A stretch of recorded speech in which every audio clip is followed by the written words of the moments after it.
This is the start of season 3, by the way. Okay, I was gonna say, what's the definition? What's the theme for the season then, Adil? Ooh, I don't know if I've got it. Okay, the theme is edited content, I think.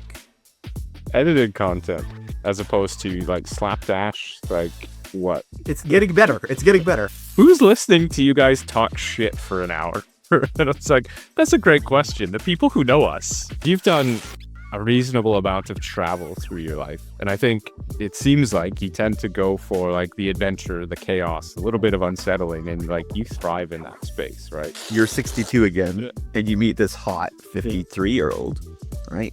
But she's got a 26-year-old daughter, right?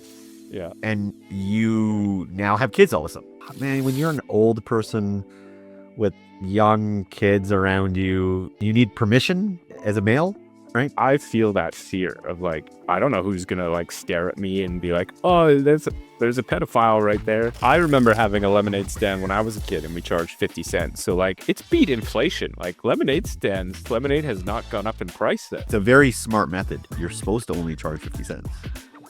Don't charge $5. Nobody will have change. They'll have to give you $5. They'll have to ask for change, and they'll have to awkwardly stand there for 7 minutes while the kids figure it out. Lots of things that people do there on LC. It's like, you make the choice. Do you want to smoke? Great. You're just going to pay more for everything else. Like you drink coffee, like you're constantly taking drugs. So like caffeine fucks with your brain. Good morning, Perry. I mean, wait a second. You're good evening there. It's evening for me. Yeah, it's what time is it? 8:30. 8:30 at night. It's almost ready for my old man bedtime. Yeah, damn, you're an old man. That was a little exhausting doing our, an audio and video check. Welcome to the world of recording and setup. It fucking sucks. Yeah.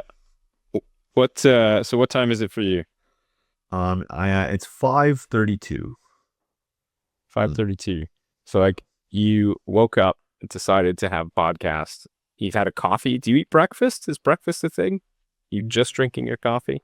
I would have normally prepared a banana would be my go-to, but now I'm sitting in the podcast chair. I can't get up.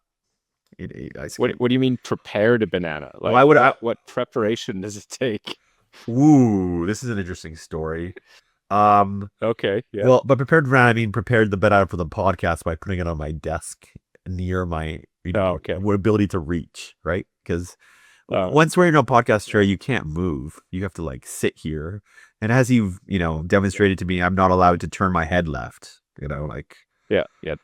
Don't go left. That really breaks the acoustics, but otherwise, yeah, you're manageable. I do like the phallic green thing in your face. It just makes me laugh. And now it's pink, so even better. Yeah. We were mentioning this earlier that like having a phallic object close to your face is what you gotta get used to, and that's how you have better acoustics. But from a video perspective, I like it out of the shot. But whatever, it is what it is. I don't mind it. I think it looks cool, but I'm weird that way. So yeah. Well, hey, this is the start of season 3, by the way. I don't know if you I arbitrarily change seasons every now and again. Yeah. Okay. I was gonna say, what's the definition? What's the theme for the season then, Adil? Ooh, I don't know if I've got it. Okay, the theme is edited content, I think. Edited content, as opposed to like slapdash, like what? Okay, well, I don't know if the viewers have noticed yet, but our last episode 30, was released in 2 different kinds of formats. One was the unedited Adil slap together, throw it online immediately after we record, set up. And then the second one, which came 4 days later, was like professionally edited. And that as part of that professional edit, they like dampened our laughs. And that's which is weird. So we're less shrill? Like what do you mean dampened? Okay, I'll be honest, I have not listened or watched. Yeah, I know your level of participation, but it's getting better. It's getting better. So it's I think what she was. Okay, wait, I don't know how to pronounce her name. Shout out to our new editor. Her name is starts with an R. Rashila.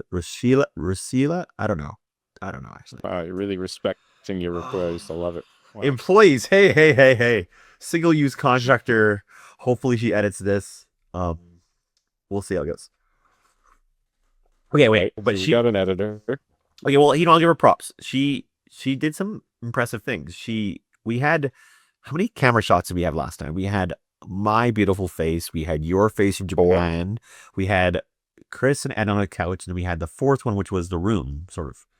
So, she would like cut back and forth between people, and then she even did things like put people on the left or the right based on which way you were facing to make it look like you were talking to each other, even though, you know, yeah.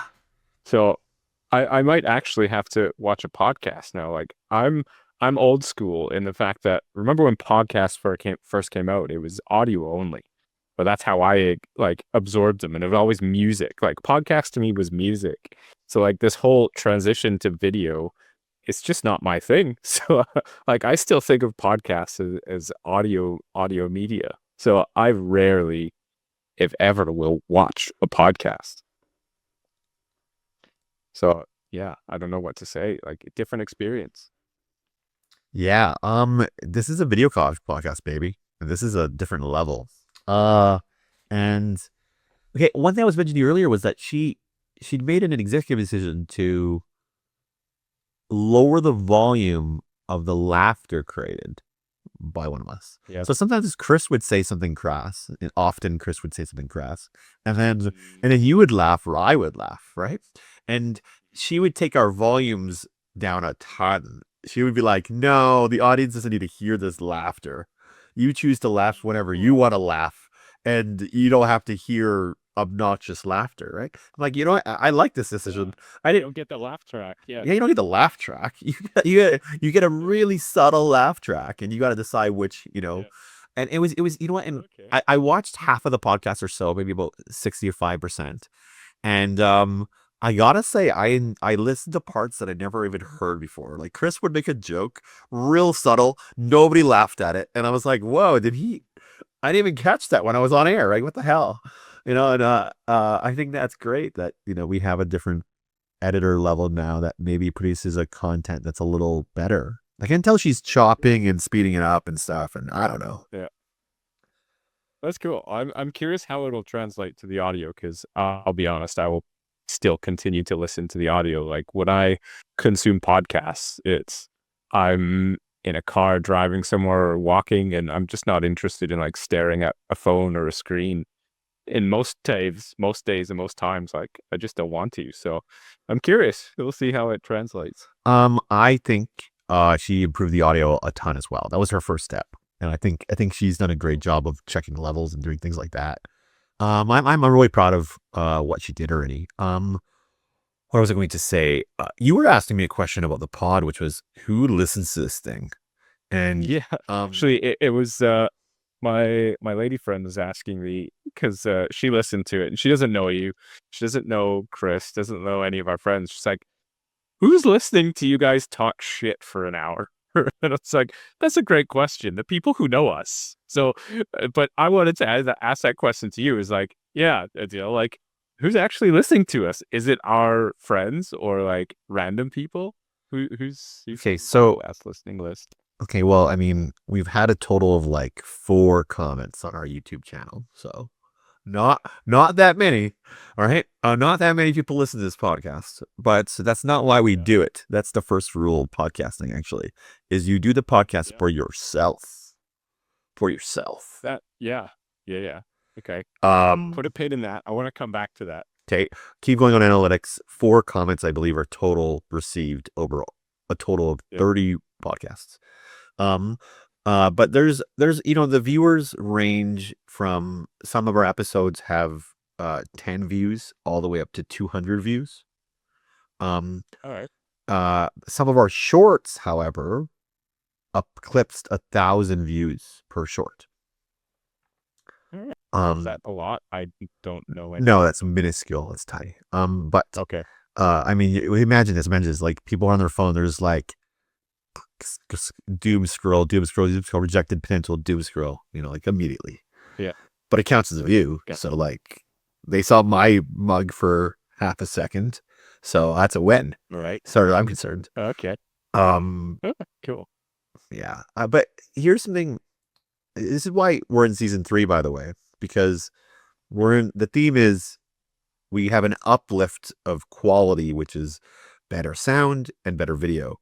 And season 3 will be refined, content.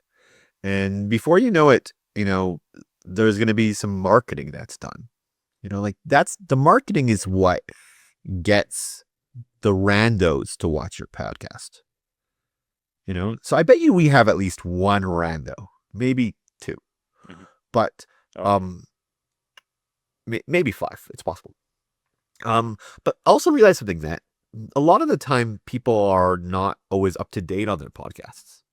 So like, I think my mom is like 4 episodes back, like she was mocking me. She's doing better than me, man. I'm like 6 months behind in any of the like 3 podcasts I listen to. So Okay, my mom was chirping me the other day because she was like, Adil, you were duct taped to a tree for how long?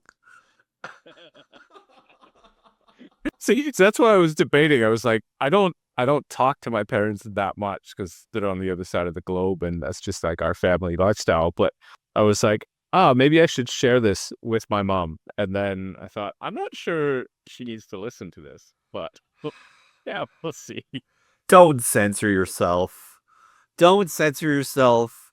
Don't hesitate to share. Just share. My dad doesn't listen. So my dad has practically not listened to a podcast, does not care, and that's okay with me. My mom, I think, is a fan. I think our number 1 fan actually has a merch order in, by the way. Like, there's a merch order. We have merch? You have merch? What do you think this is, Perry? We're in season 3, baby. Of course we have merch. Well, our number 1 fan has a merch order in, and our merch hasn't arrived yet, but it's in production, and it takes time. All right. So, I mean, we have to service our fans, obviously. Fan servicing, but I thought this was all about, doing it for ourselves. And now I'm talking about servicing the fans. Like, you sound like you're contradictory there, Dill. Well, I'm making merch for our fan, singular fan, by the way. That's like, how does this go? Like Flight of the Conchord style? There's like one singular fan. We have one singular fan, right? I'm pretty sure if I share this with my mom, we'll have 2. We'll have 2 fans. Beautiful. I don't talk to my mother enough. I'm well aware of that. But yeah, so I'm pretty sure she would love to hear us talk shit for an hour. Or maybe, I don't know if love is the right word, but she would maybe enjoy the fact that, we're live and talking. Got it. Okay, well, just our number 1 fan isn't my mom, but okay. I mean, maybe. I would say it's one of our friend circle. Actually was at our season 1 wrap-up party, and right. And he mentioned that he loves the podcast. So and he put in a merch order. So merch is coming. Yeah. Right. I mean, I do love the podcast too. I mean, the reason I wanted to talk with you guys and like be part of it was, I remember when you guys started it, and the first few episodes was like, man, you guys are just talking shit, and I thought, this is crap. And then I thought about it.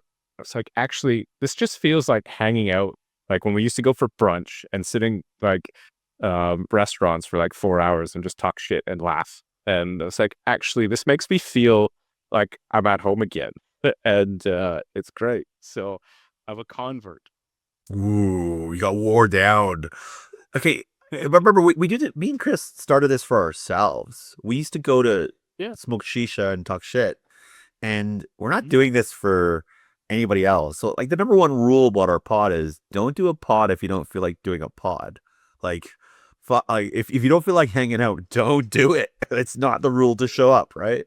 So like, I could tell today you wanted to do a pod. I could feel that way, Yeah. So let's get into that a bit. Like, I really wanted to, like, and I want to talk to you a little bit about this. This is a topic that was kind of on my mind, is because you've done a reasonable amount of travel through your life. And I think a lot of your travel was like medium to longer term, like 1 month to 2 months to 6 months, right? Am I correct in that? Even over years too, because I moved to Vancouver for a couple years, Japan for a year, Victoria for a while, What else? Omaha. Yeah. I want to take I want to take like the longer ones out. So like on those like short to medium, let's say like for 1 to 3 months time frames, like shut down a reasonable amount. And I think you tend to like it seems like you tend to go for like the adventure, the chaos, a little bit of unsettling, and like you thrive in that space, right? Sure. Yeah. I mean, I would. Where you feel like you thrive, but Well, you're alive. I'm alive. So Sure. So the reason I'm going through this is like, so yeah, I'm in Japan. Traveling for a week is different from traveling for a month, is different from traveling for 3 months, 6 months, right? If you're there for a week, like it's exciting, it's new, you kind of do a bunch of stuff and then you leave. You don't have the time to like miss your friends, miss your girlfriend or your boyfriend or like the family. You don't have to really figure out like, okay, where do I get groceries? Like what am I gonna do through my days? And I just found like the last few days. So I've been here, I've been in Kobe just over a week now. Week and 4 days, so like 10 days.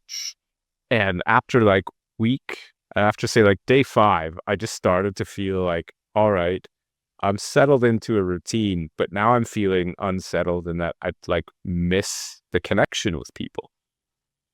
So like with your experience, like when you travel for those medium to long terms, how do you find the connection with people?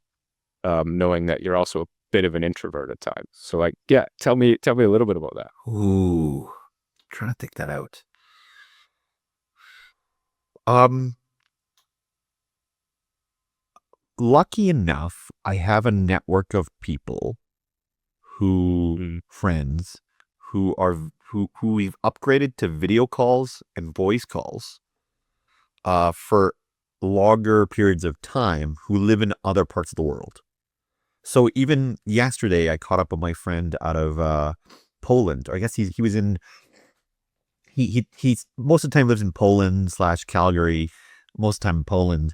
And then I think yesterday he was in I want to say Belarus, but it's not right. Somewhere around there, whatever, Eastern Europe. Yeah. And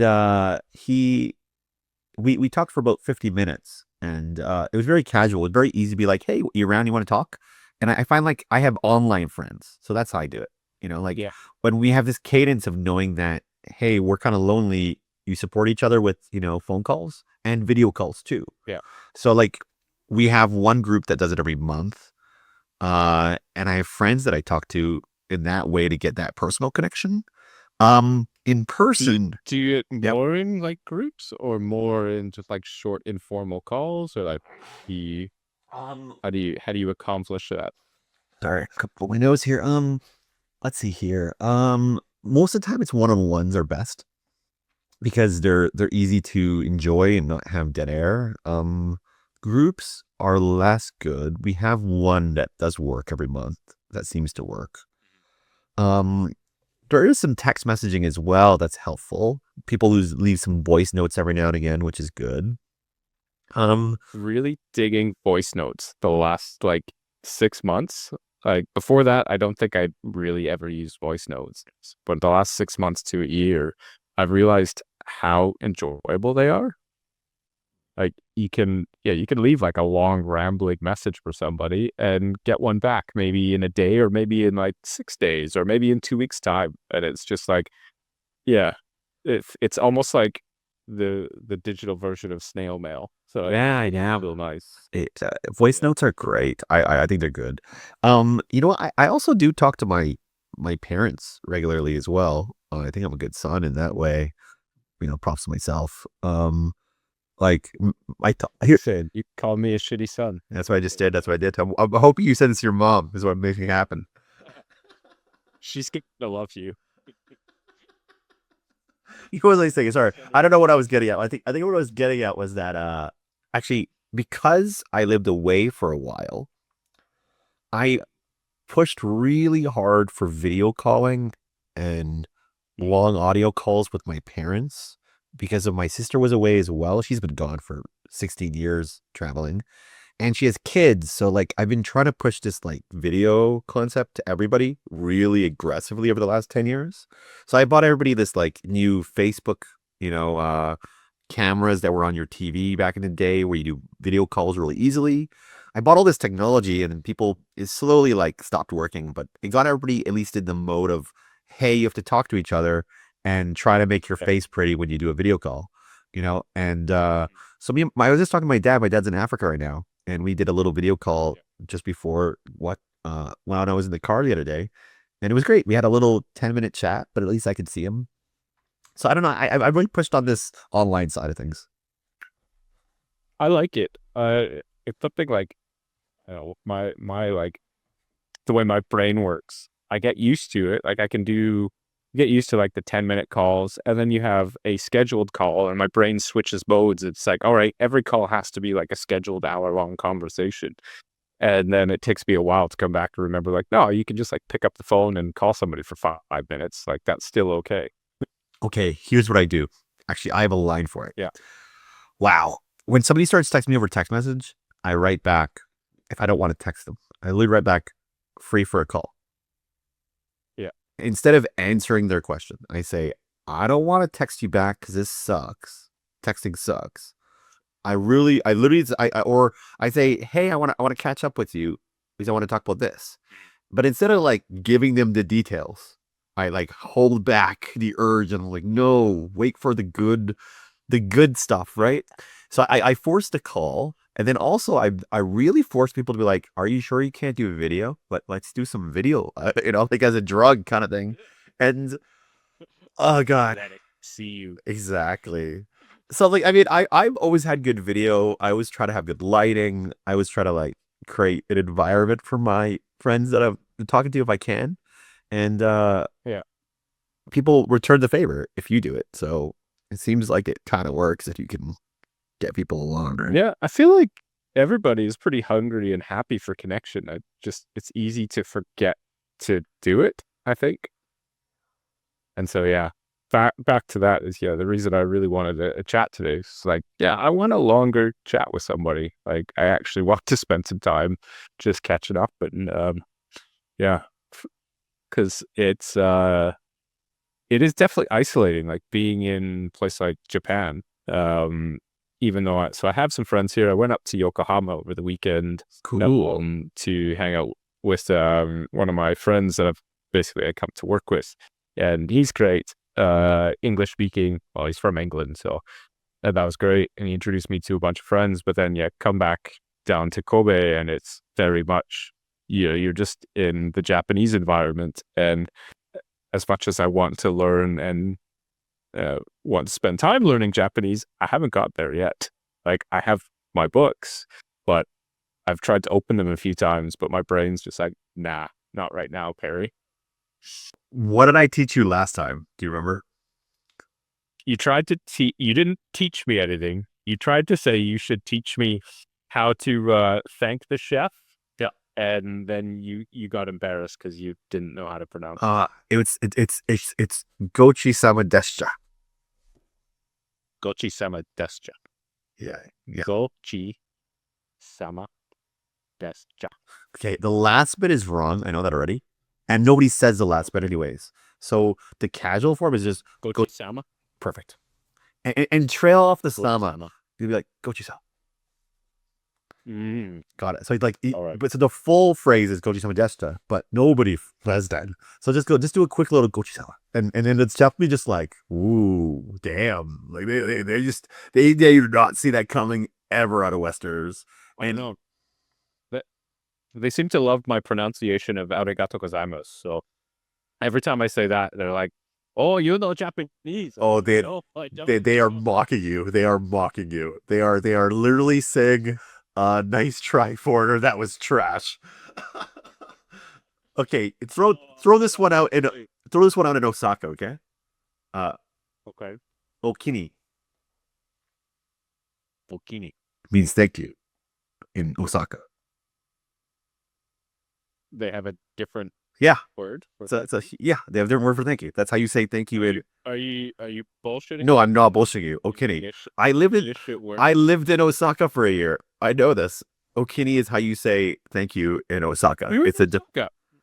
well, For some reason, I thought you were in Tokyo, and then I just now I'm guilty of like the thing I was gonna tell you guys of being guilty of, which is like when you tell somebody you're in Japan, they're like, "Oh, you're in Tokyo."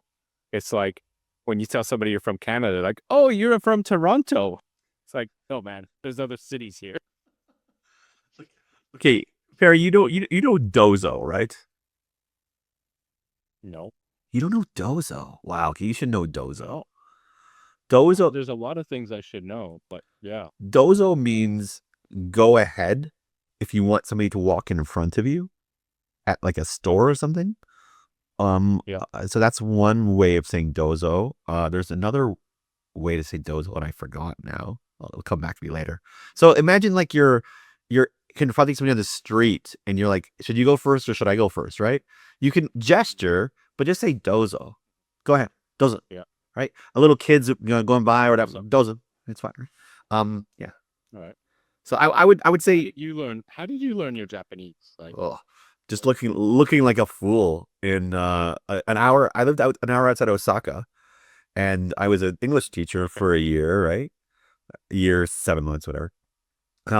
And I just got to practice with the kids. I got to practice with everybody I lived around. Remember, I was in the outskirts of Osaka, not like the main city. I was in like, so I'm like 45 minutes away from Osaka, right? By train to the north in a city called it's around Okamachi or Toyonaka Station. But so is that east, like east, west, northeast, west, northwest, northeast, roughly. northeast. Okay, so along the coast, like still Kansai, Still Kansai. Kansai area? Still Kansai. Yeah, you're right. In between the three cities, it's in between Osaka, Kobe, and Kyoto, but closer to Osaka. Yeah. Okay. Now, over there, Yeah. nobody spoke English, right? Like, you go to a local bakery across the street from where I lived, he doesn't speak English. Nobody speaks English. I don't see a Westerner at all. So, Yeah. all the locals are not used to seeing, foreigners, or Westerners in typical, right? Of course, there is some, but so I went to the same bakery guy like 4 days a week, right? I went to the same ramen place like 2 days a week. So like they would see me regularly, and they'd be like, I'd be testing my Japanese every time I went, and slowly they were like, "No, that was trash. Can you try it again?" Like they just got used to my face. Slowly get more and more honest with you. Yeah, totally. So, but remember, they can't speak English, so they can't give me like English feedback. No. Right. And then the worst thing about going to school is, the school does not want me to speak Japanese. Right? Yeah. The school just wants me to say English and never speak Japanese. So, Yeah. You don't get to practice your Japanese in school. You're there to teach them English. Yeah. okay, the only time I got to practice Japanese in school is with the kids at lunch. Because that's my break time, and the kids would teach me Japanese because they could speak a little bit of English. So like the smart kids who went to Kumon and who could speak like fluent, some of them, one out of every 60 kids, could like translate for the room a bit whenever I was in one of those classes. And I could be like, how do you say this? Like if they would teach me, they're just like, hey, what's your favorite Pokemon? And I'd be like, Charmander. And they're like, what's a Charmander? And I'm like, oh, I don't know. Let me look this up. And it's like Hitokage, right? Hitokage is Charmander. They have And different names. of course they do. Of course they do. We Englishized everything. We're terrible humans from the West. Oh God. Yeah. So just realized that I learned. Okay, wait. I got a dumb story for you. Hold on, before you Keep get going. that story, Go for it. you started echoing again, so I don't know what happened there. I probably turned my head a bit. How's that? A little bit better. Keep going. I'm gonna keep talking here and turn my gains up a bit here if I move that a bit. Yeah, that's a little bit better. Yeah, maybe a little bit one. Yeah. yeah, it's a little bit better. Yeah. Okay. Sorry. Yeah. No worries. Yeah, stupid echoes. What were we talking about here? But I don't really remember. What was I gonna say? Charmander. Yeah. Do you know all your Pokemon? Are you a I'm Pokemon not a fan? Pokemon person. You're not Oh, a I know nothing Pokemon about. person. I know nothing about Pokemon. Are you a manga person? Does Zelda count? Yes. Yes. Maybe. I mean, that's it. I was Are a Zelda player. That's about it. are you I watched Sailor Moon with my sister when I was. whoa, that's anime. That counts. Yeah. Yeah. Um, do you wait, but you are I mean, you're a mountaineer, man. You've seen so many Japanese mountains, I feel like. Which is you must know you I feel like okay, wait, Not really. but you've gone to so many outdoor things in Japan, I feel like. Way more than I have. Not a ton. I mean, well, I spent a month. The first time I was here, I spent a month skiing. So yeah, I did see like That's amazing. I saw a bit of a couple different things in Hokkaido, a couple different mountains there. The Hokkaido mountain range when I came down south, and then yeah, like Nagano region. So yeah, I've seen some stuff, and then I'm starting to explore down here. But honestly, I was just there skiing and not paying too much attention back then. So maybe I have seen more than you. But I mean, if you're living near Osaka, so you're like right along the mountains, like it's beautiful mountains down here. I don't know. I didn't see them. Oh, really? You don't see them at all. Nope.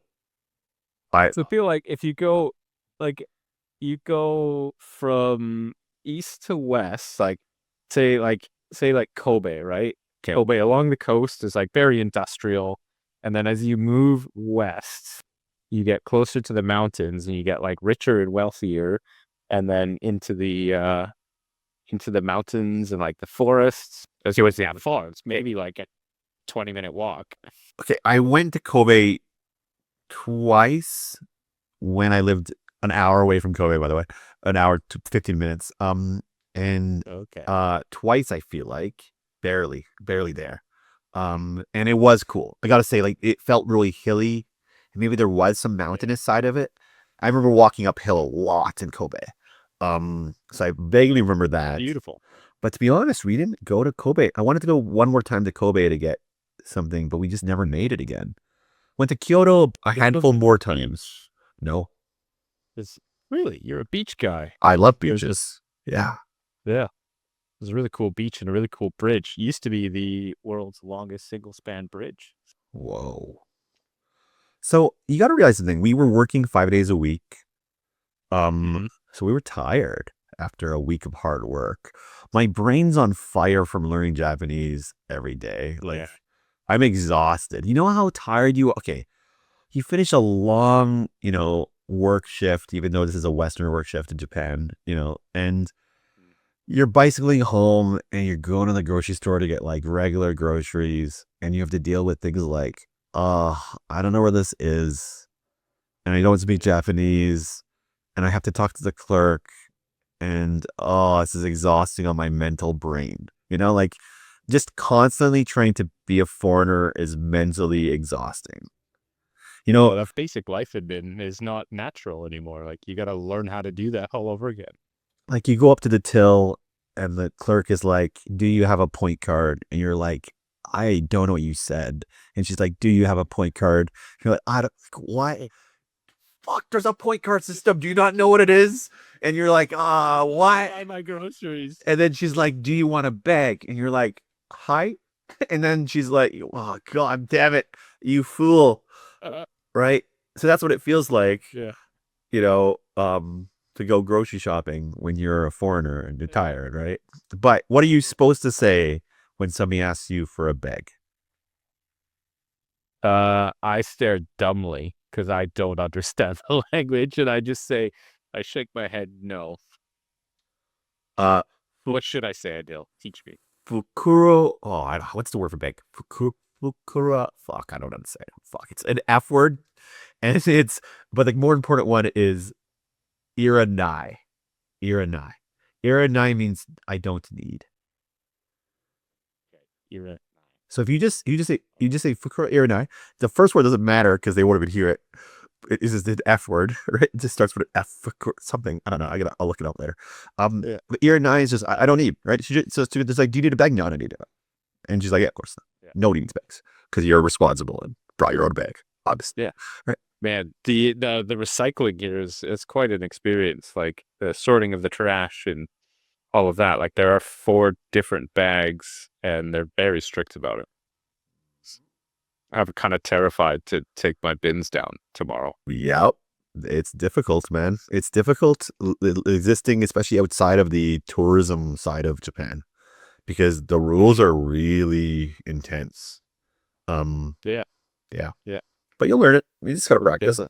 Just practice, really. Yeah. Yeah. I mean, it's a fun experience. But yeah, I can definitely relate. Like you get to the end of a week and you're drained. Like I would like to do things, but my brain doesn't want me to anymore, which is why I haven't opened up my Japanese language books, because I keep thinking, oh, I'll do it in the morning, but I'm still like, yeah, not quite awake in the morning, so there's no point. And then I think, well, I'll try and do it in the evening, but my brain's not functioning. Like it's just so shot. So yeah, I don't know when I'm gonna do it. Maybe when I go back to Scotland. Yeah, I find like I learn all my languages after I'm leaving the country, to be honest. I'm just like, oh yeah, I learned it all now and it's not useful at all. But I think, But I mean, I'll be back quite a bit, so it'll be helpful eventually. yeah, I mean, I don't know. I love Japanese, to be honest. I want to go back.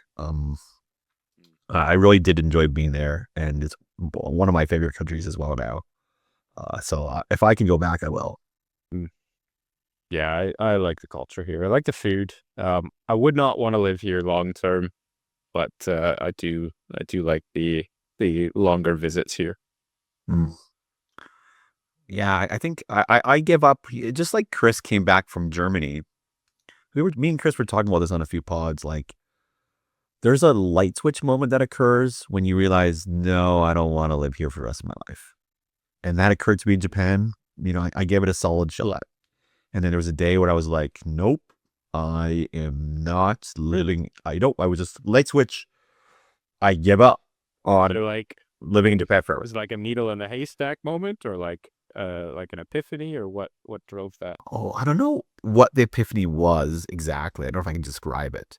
But I moved to the country with the intent of I'll be open to living here for the rest of my life. That was the intent. Like Yeah. I moved there one-way flight. I don't have a round trip, I have enough stuff, I have an apartment lease.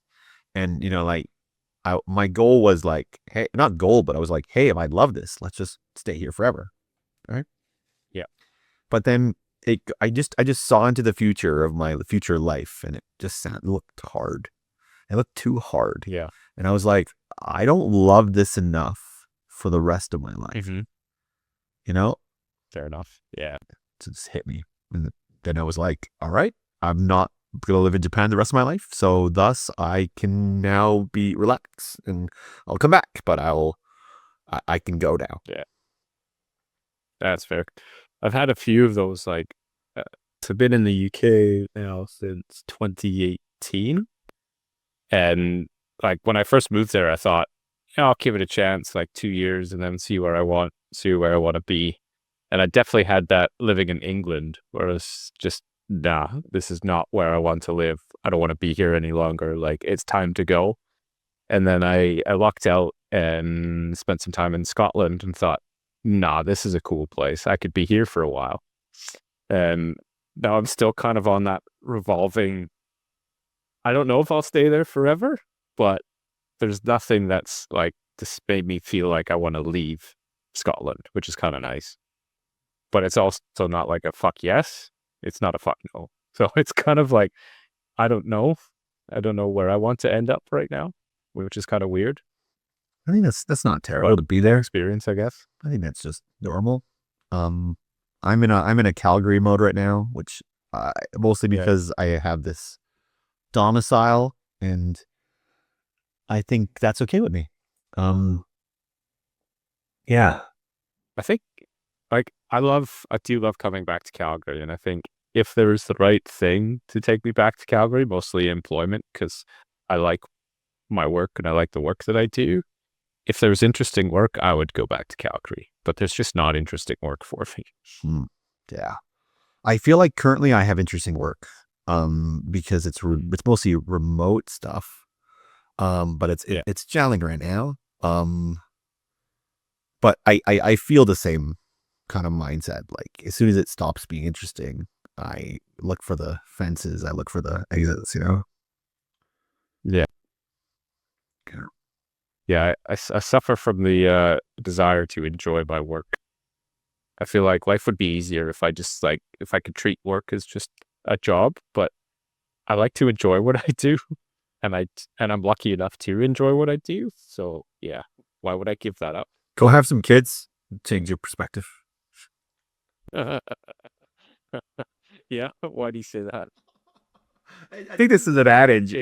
Do you want to tell what? I'm gonna tell. I don't know how this works, but I just have seen it in the wild too often where people with kids go for steady work typically because they know that it's less stressful and it's required for them to even be a good parent.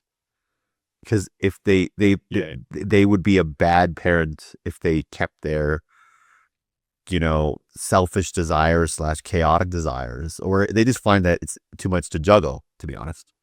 And they end up going, hey, I have to de-stress my work with boring work to even handle this new role of being a parent. Mm-hmm. So you're equating interesting work with stressful work. In that scenario. I don't know. I think interesting work has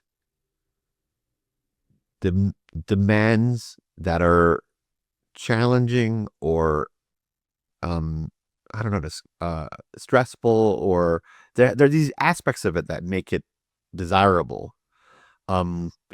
Where boring work is a little more steady and yeah. Does that make any sense? I don't know if I put the right words out there. I understand the argument you're trying to make. I kind of reject the premise though. On a couple different reasons. You reject all my premises. Go ahead, though. Go ahead. Tell me.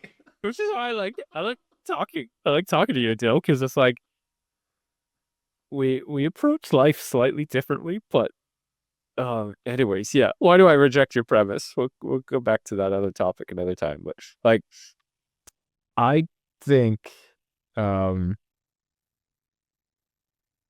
agree with you. So I agree with you that yes, generally people who have kids, they want steady work.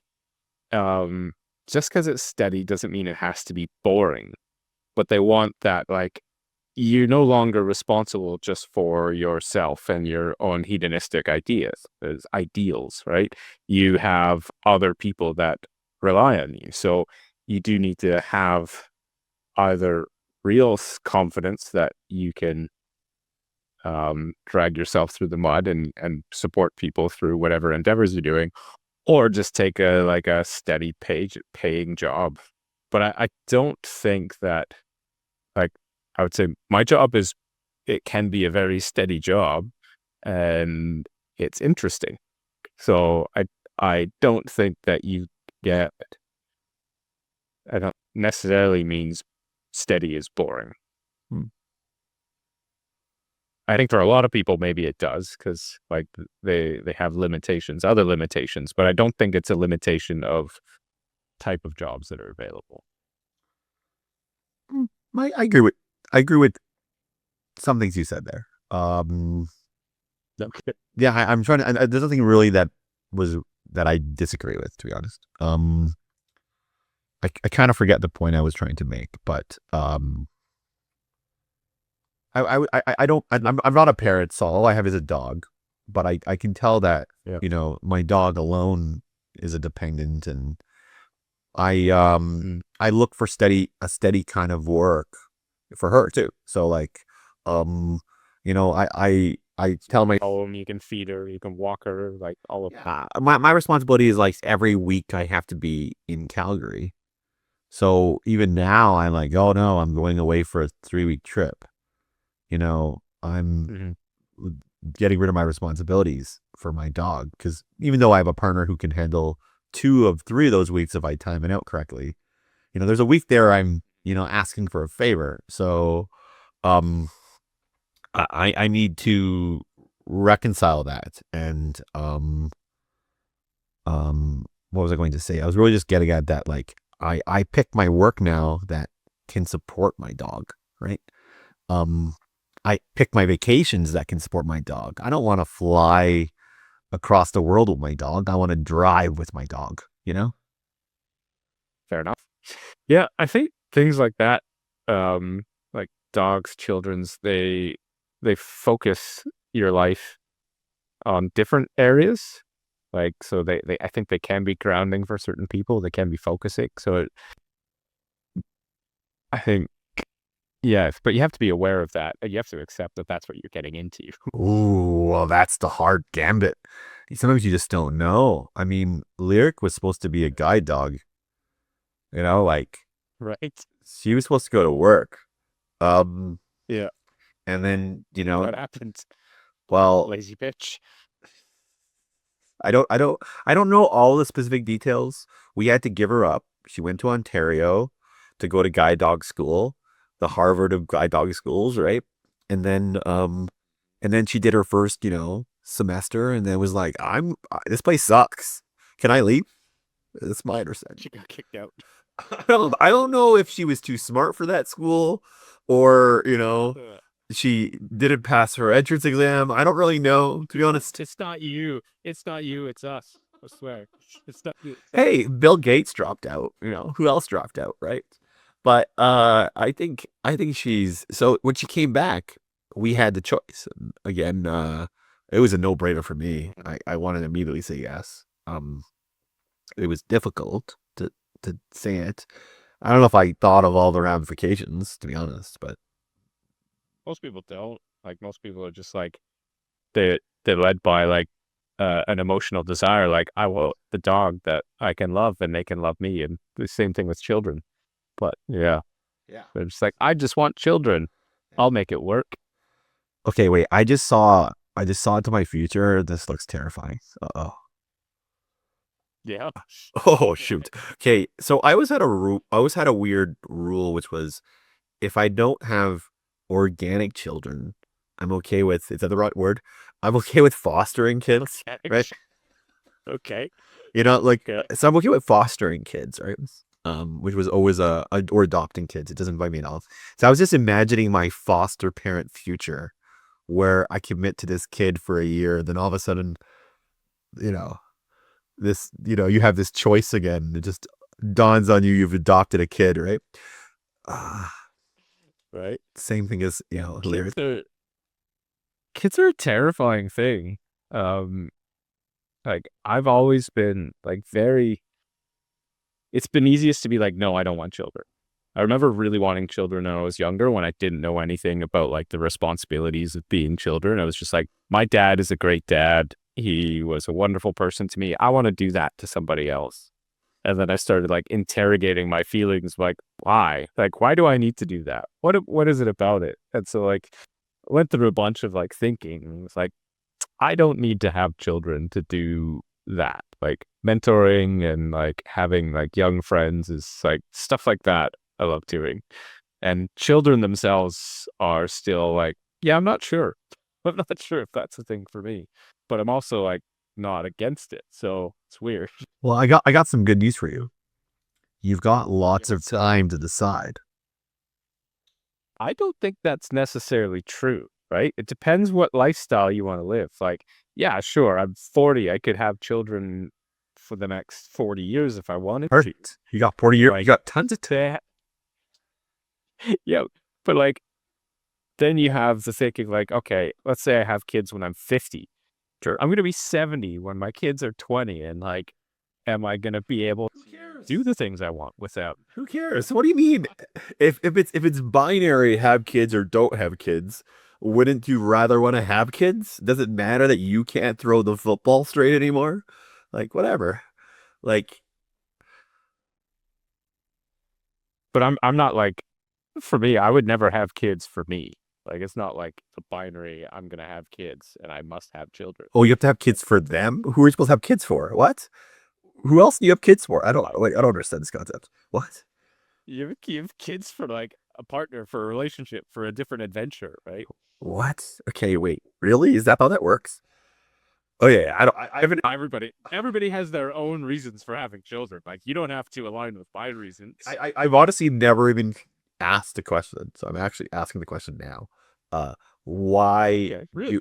I've never even thought of this line of thinking of who we're having kids for, or why you have Okay. kids. I just thought you just inherently have kids. Okay, wait. I've changed my mindset on wanting kids, but I've never considered the rationale for Ah, who it's for and why you do it or something like that. I just thought I just can feel the emotion. The emotion is there. okay. Yeah, I don't. I'm not driven by the emotion for children. I know lots of people are. Yeah. My intuition tells me that it would be fine, Perry, if you had kids at 62, to be honest. Because the reason you have kids at 62 is because somebody else really wanted kids. And you were like, hey, I'll tell you what, this Apex gold card can do things, but I can't do things. So Like, good luck. yes, I think I I can see a scenario where that would work for certain people. Like my idea of having children with somebody is not just like procreating. It would be okay, this is an adventure. Or like I have this partner who I want to do this thing with. And just throwing money at it is not what I would want to be doing as a parent. Of course not. So wait, I didn't say that was the only solution. I just said that was one edge case solution. Your second edge case solution is you're 62 again Yeah. and you meet this hot 53-year-old, right? But she's got a 26-year-old daughter, right? Yeah. And you now have kids all of a sudden. You're now stepdad. Different. Well, Yeah, different. that's very different. Is it That's very different. very different? Very different? I don't think it's very different. You're essentially a stepfather after removed role from a 26-year-old. It's perfect. But that's a very different relationship than a 2-year-old or a 1-year-old or a 6-month-old, right? 26-year-old is an adult who's living their life, and like you can be a friend and a mentor. Hey, fine.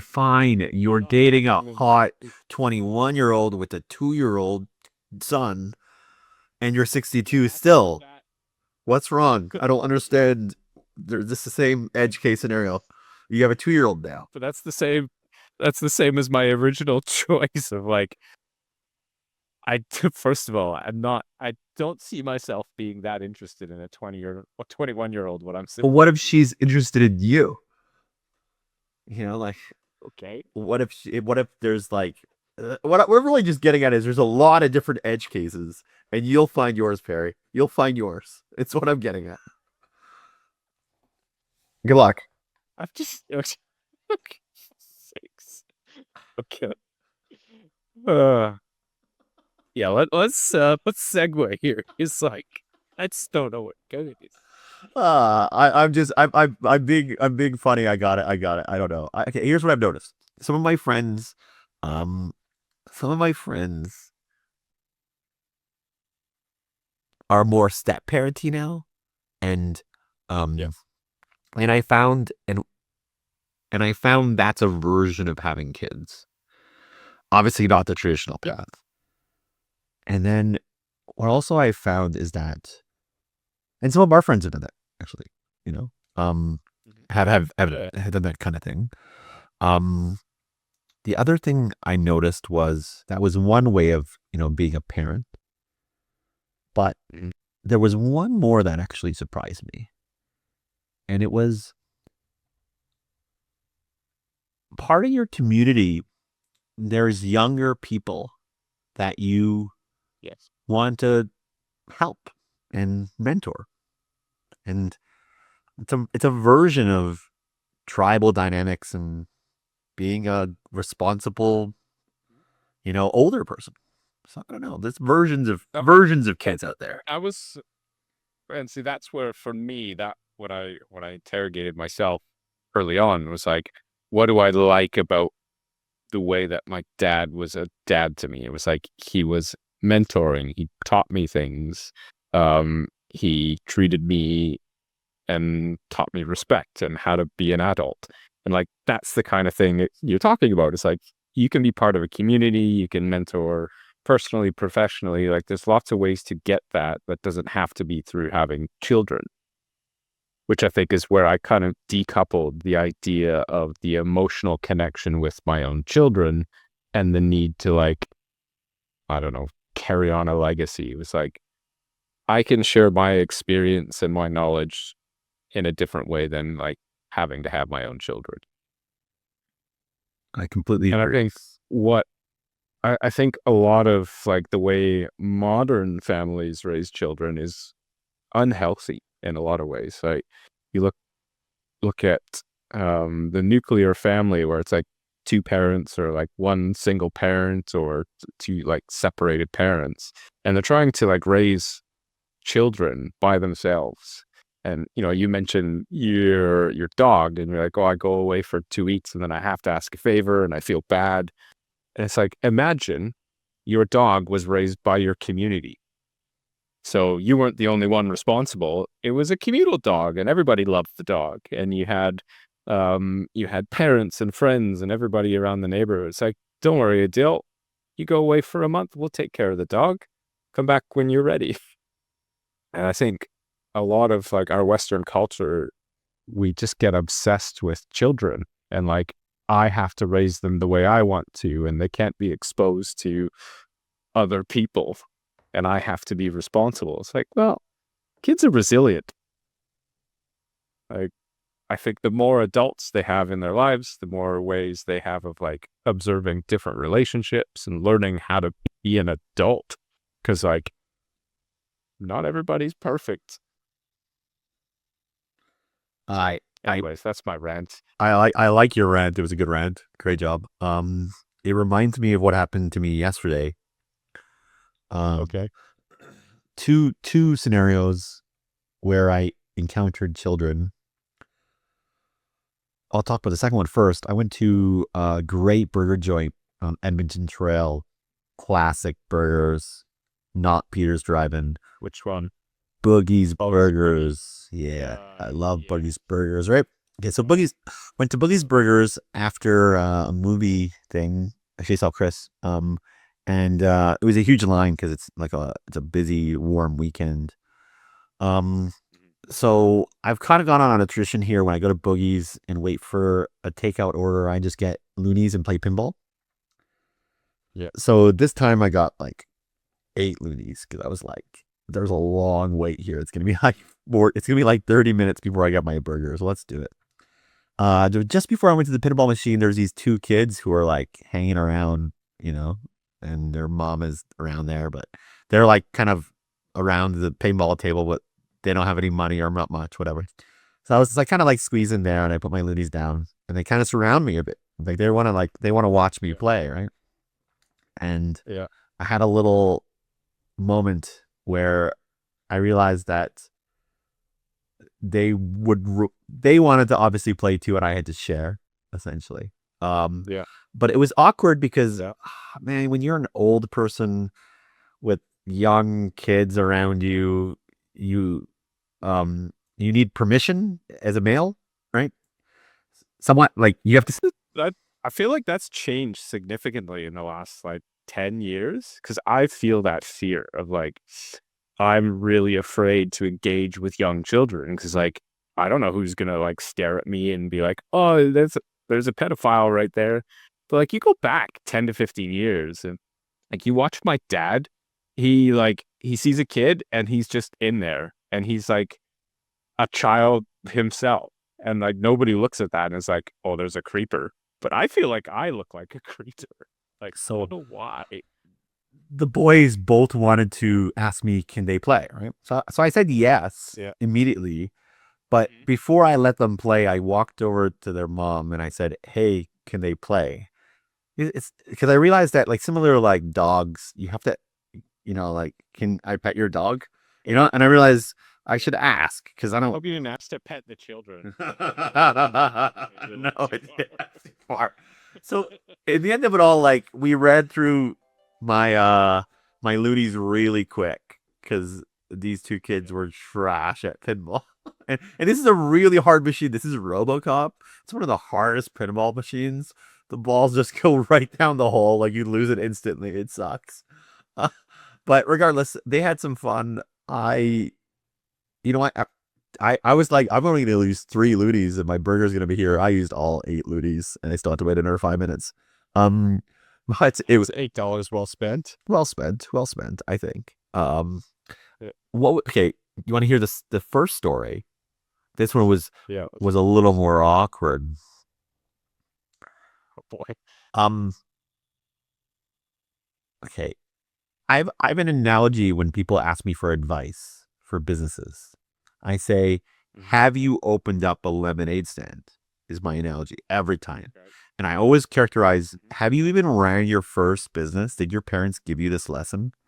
And some people are just like, Yeah. no, I haven't. But I'm thinking about opening up this grand store. I'm like, hey, can you open up a lemonade stand just to get the practice first?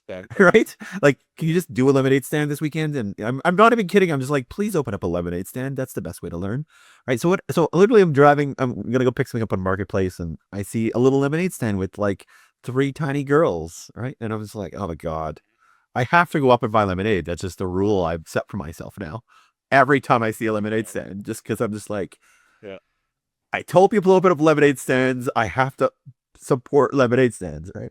But come on, this is way more awkward. I'm a brown tall guy in a southeast neighborhood. You know, like, oh God, this is not going to be enjoyable. But I can tell there's an older sister, like a 17-year-old watching over the little kids. I'm like, okay, great, great. There's a guardian. Perfect. Right. So I quickly just walk over there, give them 50 cents for lemonade, no conversation, get my lemonade, and I leave. Like, I just couldn't, it was awkward. Yeah. Like, I couldn't So, normally, I would talk to them, normally, but I just couldn't do it. yeah. I have to ask the question though. Like, so I remember having a lemonade stand when I was a kid, and we charged 50 cents. So like, it's beat inflation. Like lemonade has not gone up in price then. Oh, Damn. it's a very smart method. You're supposed to only charge 50 cents. Don't charge $5. Realize that nobody Why has not? change, and Luxury lemonade. no, nobody has change. So Right. nobody will have change. They'll have to give you $5. They'll have to ask for change, and they'll have to awkwardly stand there for 7 minutes while the kids figure it out. And most of the time, they'll just be like, "I gotta go. See ya. Just take the $5, whatever. I don't want to. I can't watch this, right?" But lucky enough, I have change in my car, and I had 50 cents exact because I did not want to stand around with 3 little blonde girls. Oh, I was just like, this is too much for me. 50 cents, Okay. lemonade, get out of there. That was the goal. You're terrified. Like, Terrified. you're in a drug deal. Oh, man. Like 6-year-old blonde girls are the most powerful females on the planet. Are you kidding me? Yeah, for against a middle-aged man, it's Yeah. terrifying. It's not a good world. It's not a good time to be a middle-aged man, I'll tell you that. Uh, it's there's just a movement, and we're equalizing the playing field, and it's okay. It's fun. But it's a minefield now. Like everybody's like figuring out like things. I look back at like 20 years ago and behaviors that like I had as a 20-year-old developing male, and I look back at that and I think, how did nobody tell me I was inappropriate and an asshole? Like, how did nobody know that? Like, like I look back on like, and I was a genuinely good person at the time, but I still like I had like those edge behaviors that were just not okay. And you think like, what? Like, how did we look at ourselves and think, yeah, this is okay behavior? And so, yeah, we're definitely like, we need to have a pendulum shift. It is happening, but in some ways it's gone too far and got to find its way back. But yeah, I'm all supportive of it.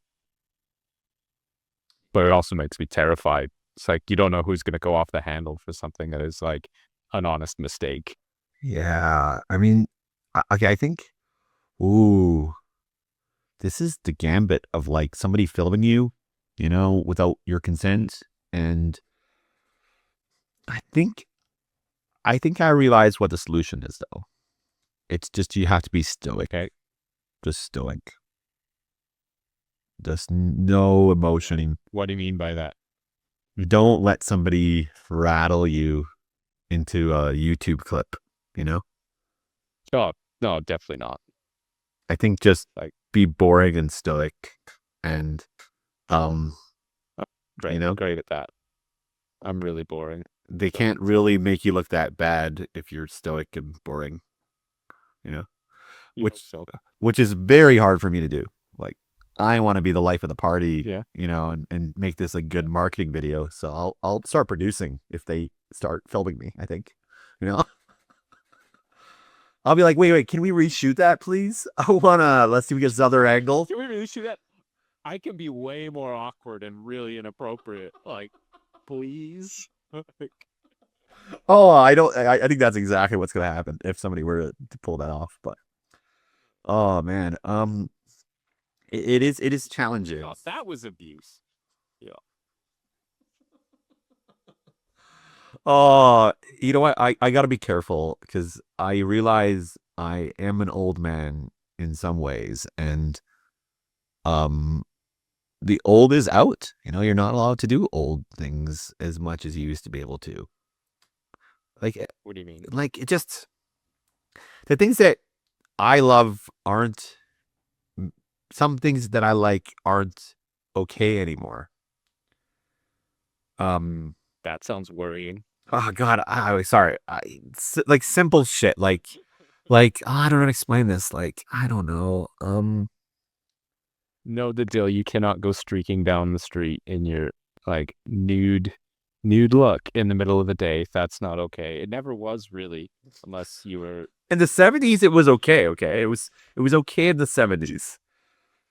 in certain environments. Yeah, I don't think it was ever okay in the suburbs. Yeah, that's true. It was never okay in suburbs. Um. Oh yeah, I have a confession to make. Um. All right. I just want to sing Usher at you right now. I started smoking cigarettes like again, and it's been a long time. Pretty much since I was, I want to say 18 or 19 years old. I haven't Okay. smoked cigarettes in Calgary in this way. And cigarettes are a taboo thing in a lot of places. And where you stand, just this is a Japanese rule. You should be standing at the smoking area, right? And you point out there, I think even in the like probably a year ago when I was in Japan, there was more smokers than there is this time. Like they seem to have really like taken a dive, and the ones that do smoke, like they hide you in a little hole in a corner somewhere. Yeah, like yeah, it's just not okay in the culture. Go to Germany. Germans love to smoke. French love to smoke. Italians love to smoke. All Europe, man. Yeah. So I mean, I get that. In Vancouver, you look like a pariah if you smoke cigarettes. Weed, totally fine. Weed, totally fine. Smoke weed all over the place. Yeah. Cigarettes, fuck you. What the fuck are you doing? But in Calgary, smoking is a little more normalized in the past because construction workers smoke, tradespeople smoke. But now vaping's the culture in the burbs, in the inner city, that I can feel the pressure of having a cigarette if you're standing in the wrong place. So like you're kind of being, don't smoke next to the sidewalk when people are walking by. That's offensive, right? So go to the alleyway, go to the smoking zone, don't litter your cigarette, put it in a trash can completely unlit so it doesn't start a fire, there's some rules there, but it's not, I think I wasn't a responsible kid when I learned how to smoke. I just chuck it out the window kind of thing, right? Like whatever. You got shitty habits. Yeah. Yeah. So I'm just getting at that, like, I feel that a bit. But you know what? At the same time, it could be making a comeback in some ways too. I mean, vaping is massive. Not necessarily cigarette smoking, but vaping is so massive now. Yeah, it is. So, like, it's interesting. I remember, yeah, when we were like 18, going to bars, and like you just accepted. I'm not a smoker, never have been, but like you just accepted that you would come home reeking of smoke. You would absorb smoke. You would breathe it in all the time. Now I'm so outrageously sensitive to it. So I was on like a hike today, and I came back and I stopped in this little cafe. It's like this little family shop in their like basically their living room, and they're all sitting there smoking. I opened the door, and they're like, "Oh, here's a menu," and they're all sitting smoking. I'm like, "Actually, no, thank you. Like, I don't want to sit in your smoke." So it's really weird for me to like, yeah, I don't like being around smoke, and it's nice to not be around it. So like, why did you start smoking again? Ooh, how do I describe it? Um, Definitely went through a nostalgic phase where I'm kind of reliving my youth a bit. Um, I bought myself a Brad Pitt and Mr. and Mrs. Smith. skateboard here, by the way. I don't know if you can see it here, this black skateboard. Okay. So this is A me. skateboard, yeah. There's one on the wall, but there's also one on the floor. And On the floor. I feel like the so yeah. I'm kind of, I don't know why, I'm going through like a phase of my life where I'm just doing things that I want. Again, I'm just doing things I'm nostalgic for a bit. And Okay. um part of why I bought more cigarettes in the last 4 months is because one of my developers is visiting Calgary, and he's from India and he smokes. Two, I'm doing construction at my house and my construction workers smoke. Uh, and there's a handful of others, and for some reason, like stars are aligning and the cigarettes are in my future here. And it's very bad because I know it's not a healthy thing. I mean, Mm-hmm. it's weird that I'm also like running and like going to the gym and then having a cigarette in the evening or something, like, so it's not good, but I like it. There's lots of things we do that are unhealthy. Lots of things that people do that are unhealthy. It's like you make the choice. Do you want to smoke? Great. You're just gonna pay more for everything else. Like your life insurance, if you want to get it, it's gonna be way more expensive, like all of that. And you're taking those risks. So, but I mean, like people drink alcohol, people like you drink coffee, like you're constantly taking drugs. So, like caffeine fucks with your brain. Well, I think I'm not too concerned because I think it's a phase. And like even in the last couple weeks, I quit smoking for a 36-hour period, twice. Wow. So like, I don't know if that's good or not. Like, well, is that good? do you not know how like the 14-step program works? Is that what it's called? 10-step program? No. Okay, come on. This is a TV trope. TV trope, Perry. You go to your meeting and you get a 1-day chip, Okay. So So I don't know what your level of addiction is. I don't know anything. Well, what I'm getting at is, I'm genuinely. I'm saying is that I got my 1-day chip twice already. Like, come on. I'm an easy, I'll get my 5-day chip, Okay. soon enough, and then you'll get your month chip, and then all of a sudden you're no longer a smoker. So it's simple as that. I'm just not sure like how to take this. If I should if I should be mocking you or like praising you. Like I just don't know what to do in this situation right now. It's a good place to be. Like, It's a good place to be when you kid. You don't know what to do. like am I supposed to be like supportive because like your addiction is a severe mental health problem and I need to like be like good job Adil, or if I should be like shaming you, be like Adil, you're an idiot, just stop smoking, like you're just trying to tell yourself that you could quit but you actually can't. Like I don't know what to do in this situation, my friend. So like I'm glad. That's how I know I don't have a problem. I don't have a problem because my friends aren't confronting me. That's how we know. Perry, that's how we know, okay? If my friends confront me and bring me to a hospital, I have a problem, obviously. Obviously.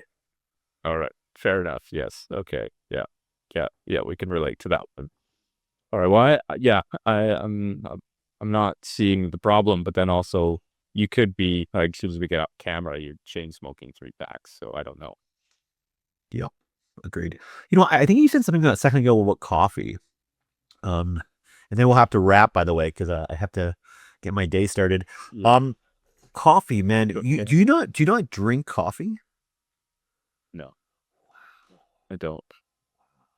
No, I really like coffee. But yeah, and I'll have it like maybe 2 to 3 times a year. Um, but no, it really messes with my brain and my shit, so I just don't. Wow. I want to hear so much more about this because I don't know how you manage your caffeine intakes. And I just think that's remarkable that you're one of the few that doesn't consume this drug. I just never really got addicted to it. I definitely like drank coffee. Um, maybe I didn't. I don't really know, but it's been years since I've like drank coffee. I get some caffeine, like I'll have an English breakfast tea. So there's definitely caffeine in that. Um, but that's like, yeah, it'll be usually one tea in the morning and that's it. But no, coffee, I don't know. I don't know how I don't know what else to tell you about it. Like it's been years. Um, I tried different coffees a while back because like if I drink coffee, I think I'm genuinely allergic to it.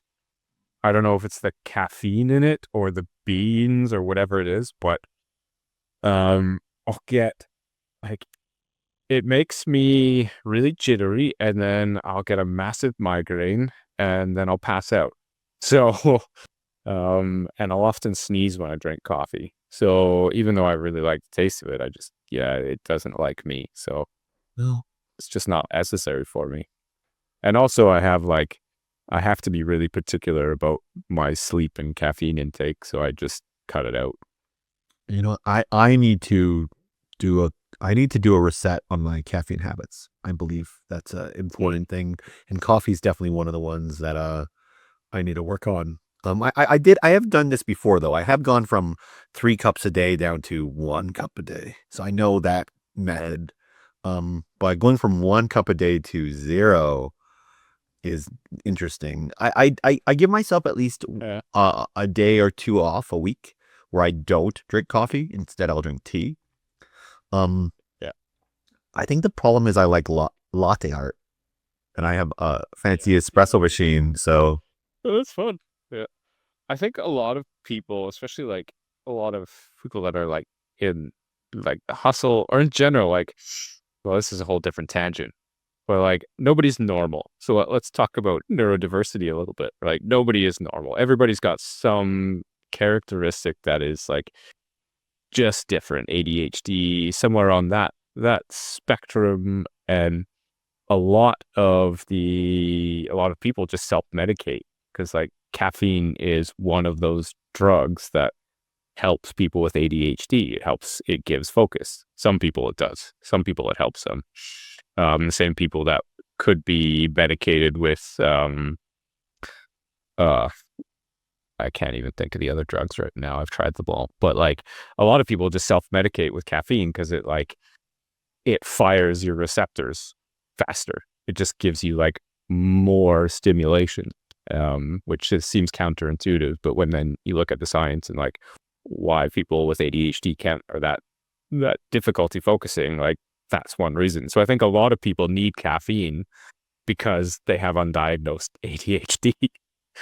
Um, and then they use that to drive their focus, and then because it's addictive, they become addicted to it, and so it's like this weird circle. Um, so yeah, I don't know where I was going with that, but like I think that's one of the reasons why it's such a prevalent um drug in society is because people need it to function, and there's actual chemical reasons for it, not just because you're tired. ooh. I think you spoke some good wisdom to me just now, and I didn't realize all the neurodivergent and ADHD relationships there, but I believe it. And I don't know. I think what did my mechanic say the other day? Well, I'm having tons of car trouble. Um, my mechanic gave me a little bit of praise, but also like rolled his eyes at me hardcore because I took my Jeep in and he fixed the problem. It was a relay, and then he mentioned to me there was this clicking noise, and then I started listing the things that are wrong with my Jeep, and he's just like, oh yeah, okay, and then he left me with, well, you know your machine or something like that. He said, it's Yeah. you got to know your machine. And I was just like, what did he just say? Oh yeah, I do know my machine. That's the most important rule. Yeah. The most important rule is Yeah. you should know your machine, not your mechanic. They don't drive it every day. So it's your operator. So you're human. You know your body. If you know it, you operate it. Mm-hmm. But I think a lot of people don't. Like people just live through life accepting that something feels wrong or something feels weird because they were never taught to understand their body, or they were taught that they should ignore their body. And so like they just struggle through it. And I remember like for years I still do struggle with sleep. And I thought, oh, like lots of people struggle with sleep. They don't sleep well and they just like suffer through their days and like survive through their days. And then when I did a bunch of work on like getting better sleep, I realized I've been living like half a life. It's like my brain actually functions. And then I started looking at, well, what else am I doing in my life that's like causing me to live less than a full life? And I generally, I know for me, maybe other people don't have those same experiences, but I think a lot of people just accept the shit that they're in because it seems normal. That's a good point. So yeah, smart mechanic, know your machine. Know your machine for sure. I want to ask you one other thing about caffeine. Did you ever read? I think there's a book called "Why We Sleep." I think. Ooh, I haven't read this. You know what? Send this over to me and I will buy another book that I don't like that you recommended. It was actually Chris recommended to me years ago, and then I read it. My favorite in it is there's a study that they show. There's like a study in the 70s where they gave spiders different drugs, and like one was caffeine, one was LSD, one was weed. I can't remember what the other one. And there's this hilarious image of like showing how spiders formed their webs on different drugs. And it's like I'll not do it a disservice by explaining it to you, but the one with caffeine is it's fucking hilarious. Like I wonder if like human bodies respond the same way because that is fun. Damn it. You ruined the plot already, Perry, but okay, I will read this book. Send me the link later. But hey, it was good chatting Yeah. with you, saying the line. But yeah. Thanks, Arik. Yeah.